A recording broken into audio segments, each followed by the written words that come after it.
The studio lights glowed with their usual warmth, casting a familiar honeyed sheen across the set, the kind designed to soothe nerves and soften edges. To anyone watching from home, everything looked exactly as it always did, comfortable, controlled, safe. But inside the studio, something unseen hung in the air, an intangible weight, a quiet test of patience. Bill Maher smiled the way he always did before asking a question that sounded simple but wasn't. It was the smile of a man who knew timing better than mercy. Meghan Markle smiled back, flawless and camera-ready, her expression perfectly calibrated, for the lenses trained on her from every angle. She smiled at the audience, at Bill, at the invisible millions beyond the glass. Yet behind that practiced expression, there was a flash, quick, sharp, it's unmistakable. Anger. It passed so fast it could have fit inside a single sentence, but it was there. Bill, seasoned as he was, seemed to sense it. Tonight wasn't really about royalty. Not titles, not palaces, not even family drama. It was about something far more uncomfortable, something no one liked to name out loud. Power, narrative, responsibility. And when Meghan's eyes briefly drifted away from the main camera, just for a fraction of a second, it became clear to everyone in the room that this was no ordinary interview. This wasn't a promotional stop or a polite exchange of talking points. This was a moment unfolding in real time, unscripted and unpredictable. The set itself offered no distractions. It looked like every late-night studio in America. Clean lines, soft lighting, a panoramic city skyline shimmering behind glass like a promise you weren't entirely sure you believed anymore. The skyline suggested ambition, success, the myth of progress, but also distance. Two chairs faced each other on a circular blue rug. It's deliberately placed close enough to invite intimacy, yet far enough apart to preserve personal territory. There was no desk between them, no stack of cue cards, no panel of guests to diffuse the tension. Just two people, their posture, their silence, and the thin, visible cord of politeness stretched tightly between them. Meghan sat with one leg crossed neatly over the other, her spine straight, shoulders relaxed but alert. Her hands rested loosely on her lap, fingers lightly touching, betraying nothing. She looked composed in a way that wasn't quite natural, more disciplined than relaxed. It was the kind of calm that comes from repetition, from learning how to hold yourself when every movement can be analyzed, replayed, and judged. The kind of calm learned by someone who understands that smiling under pressure is often safer than letting the truth show. Because the truth tends to make headlines. Across from her, Bill Maher leaned forward slightly, fingers interlaced, elbows resting casually on his knees, a half-smirk played on his face. Not cruel, not kind, just knowing. He carried himself like someone who believed the world was one long punchline, and that his role was simply to decide when to deliver it. He didn't look intimidated, never did. But there was focus in his eyes, a sharpening, as if he were listening not just to Meghan but to the room itself. The applause faded. The warm intro music dissolved into silence. For one brief beat, just when the studio felt too still, no, not awkward, charged. The kind of stillness that precedes impact. Bill didn't open with the obvious. That was the first real surprise. Number. Jokes about crowns or tabloids. No easy references to Britain or Hollywood. He turned to her slightly and spoke with a tone that sounded almost disarmingly casual. Meghan said, "Thank you for being here." She inclined her head just enough to acknowledge him. "Thank you for having me." The words were polite, perfectly so. But her eyes remained steady, unblinking, as though she were unwilling to give the moment the satisfaction of movement. It was subtle, but in a room trained to notice nuance, it mattered. Bill glanced at her for half a second longer than necessary. He wasn't rushing. He never rushed. But the pause did more work than a question ever could. Somewhere in the audience, someone shifted in their seat. A producer held their breath without realizing it. And in that pause, it became clear. This wasn't going to be about what Meghan had said in the past. It was going to be about what happens when words land who they affect, who they leave behind, and who gets to walk away once the camera shut off. The invisible line between host and guest tightened, politeness held, but only just. and everyone watching inside the studio and beyond it could feel it. This was no longer a conversation. It was a reckoning quietly taking shape under warm lights that suddenly didn't feel warm at all. And I think Bill said evenly, "You've become one of the biggest narratives of our time." Meghan's smile returned on instinct, polished and automatic, but this time it stopped short of her eyes. It hovered at the edges of her mouth. Without reaching upward, like a mask slipping just enough to reveal the strain beneath. "That's a very loaded way to describe a person," she replied. Bill chuckled, soft and unbothered. "It's not an insult," he said. "It's reality. You're a headline with a heartbeat." A few audience members laughed quietly, unsure whether they were supposed to. Meghan didn't join them. She tilted her head slightly, studying him as though reassessing the ground beneath the conversation. "If I'm a narrative," she said, "it's because people decided to write me that way." Bill's eyes glinted, sharp with interest. "Sure," he said, "but you also publish it. You tell it. You repeat it. You refine it." Something in the room shifted, not abruptly, not loudly, but like a thermostat being turned down a single degree at a time. The warmth didn't disappear, thinned. "My truth," Meghan said smoothly, "that's what I share. If that bothers people, that says more about them than it does about me." Bill nodded slowly, as if he'd been waiting for that exact phrasing. "Okay," he said. "Let's sit with that for a moment." "My truth." Meghan's jaw flexed once, barely visible. "Almost nothing." But the camera caught it because cameras always caught the wrong things at precisely the right time. Bill leaned back, comfortable now, settling into the chair like a man who knew the terrain. "When you say my truth," he asked, "do you mean the truth as you experienced it, or the truth that validates you?" There it was, not an attack, not a provocation, just a clean, precise question, sharp enough to draw blood without ever breaking the skin. Meghan blinked once. Slowly, she didn't answer right away. The pause lasted only a fraction longer than normal, but on television, fractions stretch. They echo. They feel like minutes. "I mean the truth, as I experienced it," she said at last, her voice cooler now. "And it's interesting that you're already trying to frame it as validation." Bill's smile didn't fade. "I'm not trying," he said. "I'm asking." Meghan's eyes flashed quick, controlled, gone. Sometimes questions are frames. A ripple moved through the audience. Not applause. Not laughter. Just sound the kind people make when they sense something real has been struck. Bill shrugged, still casual. "Fair. But sometimes people call it framing when they don't like where the question leads." Meghan's posture hadn't changed, but the air had. She leaned forward slightly, just enough to shorten the distance between them. "Let's be clear," she said. "I didn't come here to be a case study in culture wars. I came here to talk about my work." Bill nodded immediately. "Great, we will." Then without missing a beat, "But your work and your story are intertwined?" "That's not my opinion. That's your brand." The word brand landed heavier than it should have. It shouldn't have been a weapon, but in that moment it sounded like one. "My brand?" Meghan repeated softly. "Is that what you call advocacy now?" Bill lifted a hand, palm outward, the universal gesture of calm. "I'm not saying advocacy is branding," he said. "I'm saying in 2025, everything becomes marketing, even sincerity." Meghan locked onto him. "That's a very cynical worldview," Bill grinned. "I host a show. Cynicism comes with the desk." She let out a quick breath, almost a laugh, but not quite. "And I suppose compassion doesn't."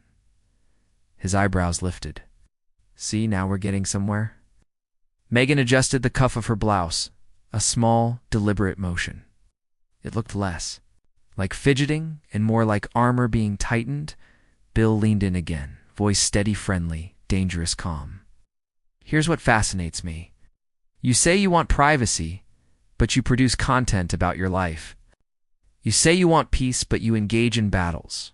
You say you want to move on, but you keep revisiting." Her expression didn't crack, but something behind her eyes sharpened, like glass catching light. "You're doing that thing again?" she said. Bill tilted his head. What thing? You're turning a person into a contradiction for entertainment. He didn't flinch. Is it entertainment, he asked, or is it accountability? The audience murmured. Meghan leaned back slowly now, controlled, measured. The calm had shifted, less poise, more restraint. Accountability for what exactly? She asked. For speaking? For existing? Bill's voice didn't rise. For monetizing grievance. Silence. Not complete silence, but enough. The kind that presses inward. Meghan's face went still, completely still. Her eyes didn't blink. And in that moment, the studio understood. Something important. This wasn't going to be one of those interviews. There would be no easy laugh, no clean pivot to a project, no polite applause at the end. Bill hadn't insulted her. He hadn't raised his voice. He'd simply said one sentence that forced a choice. Deflect or fight. She chose a third option. She smiled. Bill, she said softly, you're very comfortable calling a woman's pain grievance. Bill's smile thinned. I'm comfortable. Calling anyone's pain a business model if they sell it. She held the smile for a beat longer than it should have lasted. Then she looked past him, toward the skyline, the lights, the camera, and for the first time, her voice carried something raw, something unrehearsed. Then maybe, she said, you should ask yourself why people like you keep buying it. Bill's eyes flickered. Not anger, not fear, something else. Interest. Like a chess player who had just watched an opponent move a piece in a way that promised the game was about to turn ugly. He nodded once. Okay, he said quietly. Let's talk about who's buying what. Meghan's smile faded, her jaw set. Somewhere off camera, a producer shifted in their seat not because anything had exploded, but because the fuse had been lit, and no. One could see how long it was. The temperature in the studio dropped. Not visibly, not dramatically, but enough that everyone felt it. Even the city lights behind the glass looked colder, now sharper, less forgiving. Meghan didn't answer right away. That silence wasn't hesitation. It was calculation. She uncrossed her legs and crossed them again, slower this time, reclaiming space. You keep using words like selling and buying, she said calmly, as if telling your story automatically cheapens it. Bill nodded once. Not automatically, he said, repeatedly. A ripple passed through the audience again. Awareness, not reaction. Meghan's lips curved slightly. Interesting, she said. Because when men write memoirs, they're brave. When women speak out, it's monetization. Bill leaned back, folding one leg over the other, giving her the floor. That restraint made her words heavier. I stepped away from an institution that thrived on silence, she continued. I spoke because people like me weren't supposed to. And now, Bill said gently, you're very good at speaking. Their eyes held, no smiles, no masks, just two people, a room full of witnesses, and a conversation that had crossed the point of comfort and wasn't coming back. An institution that thrives on silence, Meghan continued, her voice steady but sharpened now, the warmth fully drained from it. I chose transparency, and somehow transparency became a crime. Less. Bill exhaled through his nose, the sound, halfway between a sigh and a laugh, not dismissive, measured. No one said crime, he replied. I said pattern. Meghan's eyes flickered, a flash of heat cutting through her composure. Patterns exist because systems exist. She shot back. They don't happen in a vacuum. Bill tilted his head slightly, acknowledging the point without surrendering ground. Sure, he said, but systems don't force Netflix deals. There it was. Not loud, not cruel, just precise like a second needle sliding in deeper than the first. Meghan leaned forward immediately, her movement sharp enough to register, even before she spoke. So now we're pretending you wouldn't take one? She asked, her voice edged with disbelief. Bill smiled, unbothered, almost amused. I already did, he said. A few audience members laughed short, nervous bursts. This time Meghan heard it. Her shoulders stiffened, not in panic, but in resistance, as if bracing against a sudden cold. That's a cheap line, she said. Bill raised an eyebrow. Was it wrong?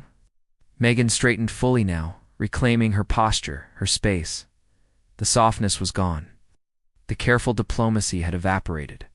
This was her public voice, the one honed through press, storms and public scrutiny, measured, assertive, controlled under fire. What you're doing, she said clearly, is trivializing trauma because it makes you uncomfortable. His head once. No, he said. I'm questioning how it's presented. Meghan scoffed softly. By who? She asked. By you? Didn't hesitate. By someone who doesn't benefit from the monarchy, he said evenly. Or from attacking it. The sentence landed heavier than even he seemed to expect, or maybe exactly as heavy as he intended. The audience shifted collectively, sensing the temperature drop. Meghan's eyes narrowed. You think this is about benefits? Bill replied carefully, that outrage has become a kind of currency, and some people are very good at spending it. For the first time, Meghan interrupted him. That's rich, she snapped, the words slicing cleanly through the air. Coming from a man who's built a career poking at other people's lives from a very safe distance. The audience gasped not. Loudly, but unmistakably. A sharp intake of breath moved through the room like a ripple across water. Bill didn't flinch, but his smile faded just a touch. Enough to matter. I never claimed to be a victim, he said calmly. That's the difference. Meghan laughed once, sharply. No humor in it. You just claimed to be above it. Bill leaned forward now, mirroring her posture for the first time. Symmetry was impossible to miss. No, he said. Claim. To be honest, the space between them shrank not physically, but rhetorically. The conversation had crossed its final threshold. This was no longer about culture or media or systems. It was about them. Meghan's voice dropped. Lower, quieter, more dangerous. Honest, she said, or detached? Bill met her stare. Without blinking? Detached enough, he replied, to ask questions without crying foul. Meghan's hand moved, palm open, slicing lightly through the air between them. So empathy is foul now? Empathy without self-reflection, Bill shot back instantly, is indulgence. Silence followed, not empty, but loaded. The kind that presses against the walls. Meghan's lips parted slightly as if to respond, then closed again. Her jaw tightened. When she spoke, her voice was controlled, but the edge beneath it was unmistakable. You're very comfortable diagnosing. People from a distance, she said. It's easy when you're not the one living it. Bill nodded slowly. That's true, he said. But distance is also what allows clarity. Meghan leaned back this time, crossing her arms not defensively, but deliberately. Or detachment, she countered, which has always been a luxury. Bill's expression didn't change, but his tone shifted, less playful now, more deliberate. So is being heard, he said. So is having a platform. So is choosing when to speak and when to disappear. Meghan's eyes locked onto his. You think I disappeared? I think Bill replied, you stepped away from one spotlight and built another. A murmur moved through the audience. Not judgment, recognition. Meghan inhaled slowly, visibly. Grounding herself, spoke because silence was killing people like me, she said. Because staying quiet would have been easier but wrong. Bill listened. He didn't interrupt. When he spoke again, his voice was softer, but no less sharp.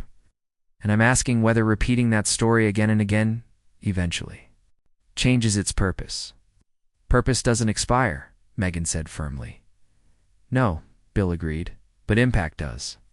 They stared at each other now, neither smiling, neither yielding. Somewhere off camera, a producer shifted uncomfortably. This wasn't spiraling, but it was tightening, coiling inward, pulling the room with it. Meghan uncrossed her arms. You talk about self-reflection, she said. Have you reflected on why stories like mine make people like you so uneasy? Bill didn't answer immediately. When he did, his voice was calm. They don't make me uneasy, he said. They make me curious. About what? About where truth ends, he said, and performance begins. The word performance lingered in the air. Meghan smiled. but it didn't reach her eyes. "Everything looks like performance," she said, "when you're not the one paying." "The cost." Bill nodded once. "And everything looks like persecution," he replied, "when criticism feels personal." The temperature in the studio dropped another D.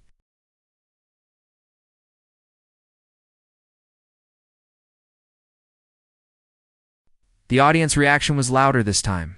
It didn't break into applause or boos, but it swelled an uneven murmur rolling through the studio like distant thunder, low and restless. It wasn't approval or disapproval. It was recognition. People knew they were watching something slip its leash. Meghan felt it immediately. Her composure didn't shatter, not dramatically.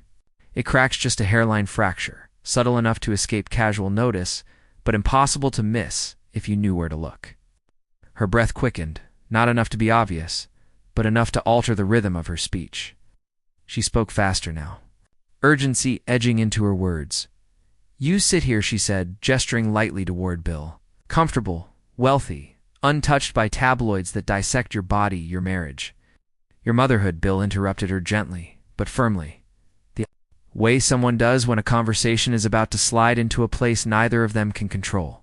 "I've been sued," he said. "Fired, protested, canceled, threatened." Meghan waved that away with a small flick of her hand, dismissive but sharp. "That's not the same." Bill's eyes hardened, not angrily, precisely. "Pain isn't a competition." The words landed like a dropped plate. For half a second, Meghan froze, completely still. She looked like someone standing at the edge of a sentence they might regret. The camera caught her swallowing, the visible reset of breath, the recalibration happening in real time. When she spoke again, her tone softened, but it felt forced, like a deliberate choice rather than a natural one. "You don't get to define my experience," she said. Bill nodded. "True," he replied. "But I do get to question how it's packaged." Her smile returned, but now it was brittle, thin, held in place by effort. "You're obsessed with packaging." Bill shrugged. "Because the wrapping keeps changing," he said, "but the gift stays the same," and leaned back, arms crossing loosely, not defensive, but closed. A subtle withdrawal. "And what gift is that, Bill?" He held her gaze, didn't blink. "Victimhood with a production budget." Studio went silent. Even the city lights behind the glass seemed to dim, as if the skyline itself had leaned back to watch. Meghan's eyes flicked briefly to the side toward the producers. The cameras, the invisible audience beyond the room, then back to Bill. "That's cruel," she said quietly. Bill didn't raise his voice. That made it worse. "Cruelty," he said evenly, "is using suffering as armor." Meghan stayed still in her chair, jaw tight. "You don't know what I've lost?" Bill nodded once. "No," he said. "But I know what you've gained." That was it. The line between debate and confrontation vanished. Meghan leaned forward abruptly, her movement sharp enough to break the visual symmetry they'd held until now. "You think this is a game?" Bill's voice stayed level. "I think it's a performance." Her eyes burned, then stopped watching. Bill's lips pressed together in something close to a smile, but not kind. "I can't," he said. "You keep selling tickets." The audience reacted sharply, this time scattered applause colliding with gasps and uneasy laughter. The producers' voices crackled faintly in Bill's earpiece, urging caution, urging a pivot, urging anything that might slow the momentum. Oh. It was too late. Meghan's hands unclenched slowly, deliberately. When she spoke, her voice had lowered dangerous. "In its calm, you think you're brave for saying this," she said. "But you're just another man dismissing a woman because she won't suffer quietly," Bill answered without hesitation. "And you're just another powerful person pretending criticism is oppression." The room felt like it might fracture. Meghan stared at him now, breathing hard, the effort of restraint visible. "You invited me here to humiliate me." Bill shook his head. "No, I invited you here to talk." She laughed, bitter. "This isn't a conversation. It's an ambush." Bill leaned back, folding his hands in his lap, calm to the point of provocation. "Only if you expected applause." That sentence lingered, heavy, unavoidable. Meghan looked down for the briefest moment, then back up, eyes blazing. "You know—" "What?" she said. "I don't need this." Bill raised an eyebrow. "Need what?" "It's a smug little exercise," she said, "where you pretend neutrality while sharpening knives." Bill's voice softened, not apologetic, but measured. "If questions feel like knives," he said, "maybe the story is thinner than you think." Meghan inhaled sharply. Her leg bounced once, betraying the control she'd fought to maintain. The audience could feel it now. This wasn't simmering anymore. It was boiling. The red light above the camera blinked, still rolling, still watching. Everyone in that studio knew one thing for certain. This was no longer about ideas. It was about endurance. And someone, sooner rather than later, was going. To stand up, the silence after Bill's last sentence wasn't empty. It was crowded. Crowded with unsaid accusations. With camera angles waiting to cut. With producers calculating damage. With an audience trapped between fascination and discomfort. With two people locked in a moment neither of them could fully control anymore. And the question hanging in the air. It wasn't who was right. It was who would break first.